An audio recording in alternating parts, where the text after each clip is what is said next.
Imagina contratar a un payaso para la fiesta de tu hijo y que ese hombre oculte un secreto aterrador. John Wayne Gacy no solo entretenía a los niños, también llevaba una doble vida escalofriante. Detrás de su sonrisa pintada se escondía uno de los asesinos en series más despiadados de la historia. ¿Qué lo llevó a cometer crímenes tan atroces? ¿Cómo logró engañar a todos durante años? Hoy desentrañaremos el oscuro secreto del payaso asesino y te advierto, la verdad es más perturbadora de lo que te imaginas.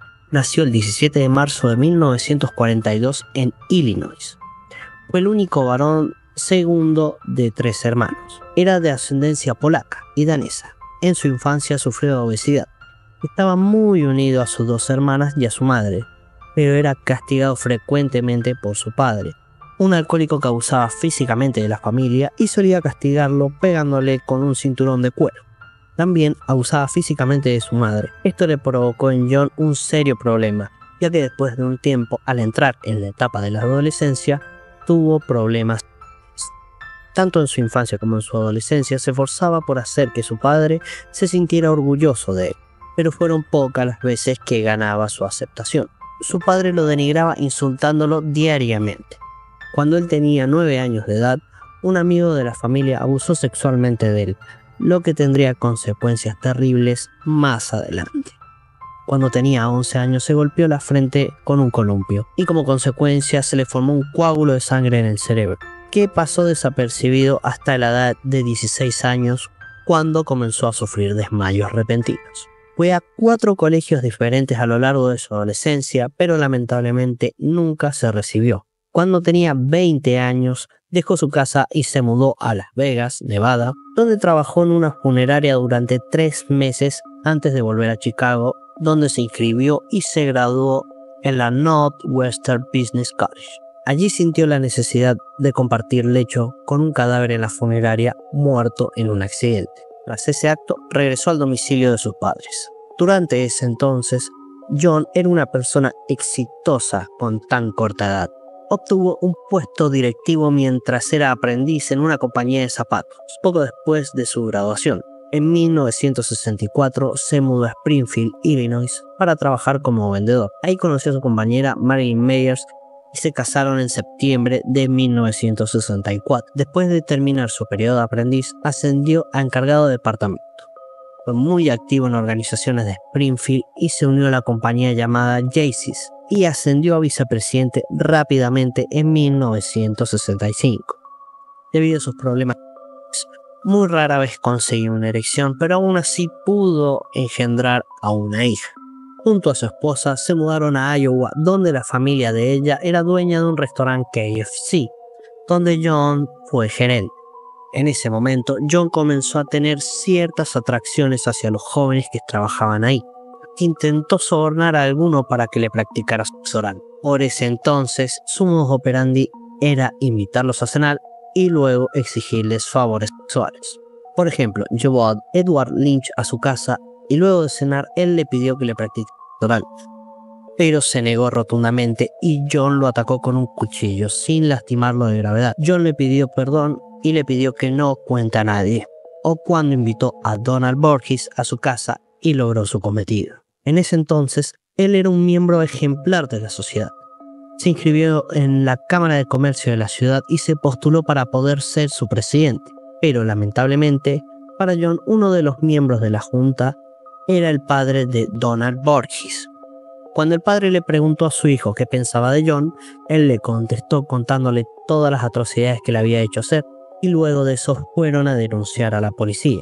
Su primer matrimonio terminó abruptamente, después de ser declarado culpable por abuso sexual a menores en 1968.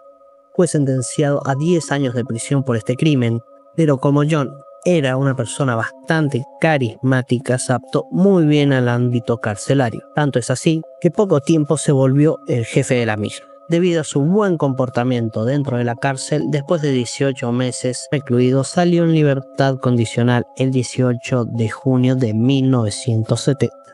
Una vez fuera de la cárcel, se mudó nuevamente a Illinois, fundó una empresa de construcción.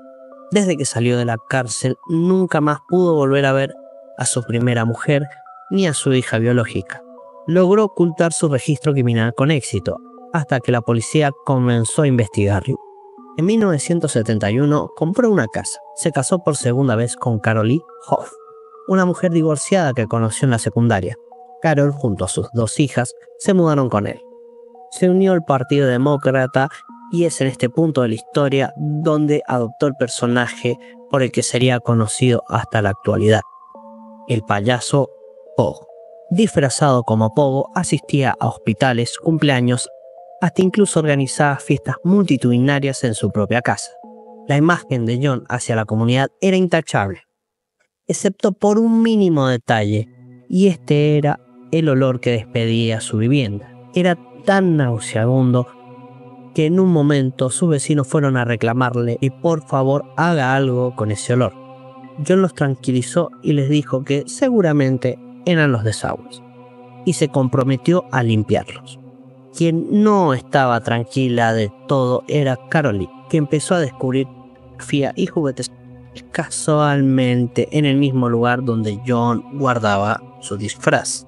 Durante todo este proceso hubo un pequeño impasse de unos años. No se dijo más nada de Gacy hasta el 12 de diciembre de 1978, cuando fue investigado después de la desaparición del adolescente de 15 años, Robert Piest, a quien su madre lo vio por última vez camino hacia una entrevista de trabajo con el propio payaso. Un registro en la casa de John en Norwood Park reveló diversos artículos relacionados con otras desapariciones, y esto, sumado a sus antecedentes, resultó en la aprehensión de Gacy, aunque por falta de pruebas salió en libertad. Habían 2 policías que custodiaban a John luego de su arresto. En el afán de tener a sus enemigos aún más cerca, los trataba como amigos. Sin embargo, Gacy tenía un detalle enorme en su contra: el mal olor de su casa.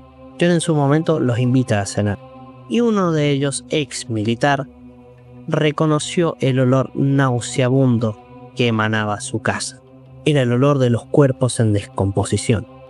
Cuando los policías lo detectaron, empezaron a investigar de inmediato, y todos los secretos del buen payaso del vecindario salieron a la luz.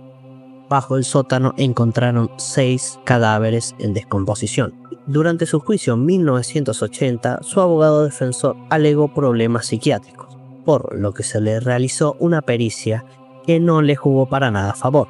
Los expertos determinaron que estaba totalmente cuerdo, pero que poseía una enorme habilidad para mentir y ningún signo de arrepentimiento.